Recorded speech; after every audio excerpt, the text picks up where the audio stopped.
এনেকৈ যদি জুতি লগাই খাবলৈ দিয়ে তেনেহ'লে আলহী ঘৰত যাবই লাগিব ন। Hello' and welcome back. আজি ৰাতিপুৱাই আহিলোঁ বাহঁতৰ ঘৰলৈ আৰু মই আহিছোঁ বুলি গম পাই বায়ে মাছ মাংস সকলোবিলাক আনি ৰেডি কৰি থৈছিলে। মোক মাত্ৰ মছলাটোহে লৈ আহিব কৈছিলে।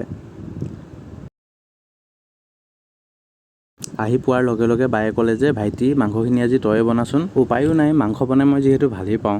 ইফালে তেলত আদা নহৰু গোটেইখিনি ভাজি মাংসখিনি দি দিলোঁ। যিহেতু বাহঁতৰ ভিতৰত জুই জ্বলোৱা সুবিধা নাই সেইকাৰণে বাহিৰত বনাইছোঁ। অলপমান গাহৰি মাংস আনি থৈছিলে সেয়াও বনাই ল'লোঁ। আহিছোঁৱে যেতিয়া ঘৰৰ কাৰণে অলপমান লোকেল চব্জিও লৈ যাওঁ।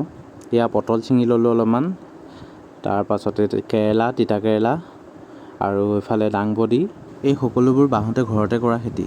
কি কি পালোঁ চাওক, তিতা কেৰেলা, পটল, জাতিলাও, আদা আৰু মূলা শাক। জাতিলাওটোৱে উফন্দ পাতিছে, কৈছে ইমান সৰু সৰু চব্জিৰ লগত নাযাওঁ, মোৰ কান্ধতহে উঠি যায় বোলে।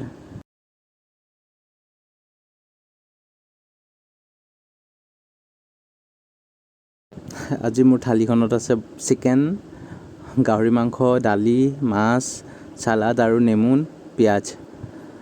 আজিলৈ মিনি ব্লগটো ইমানতে সামৰিলোঁ দেই গাইছ।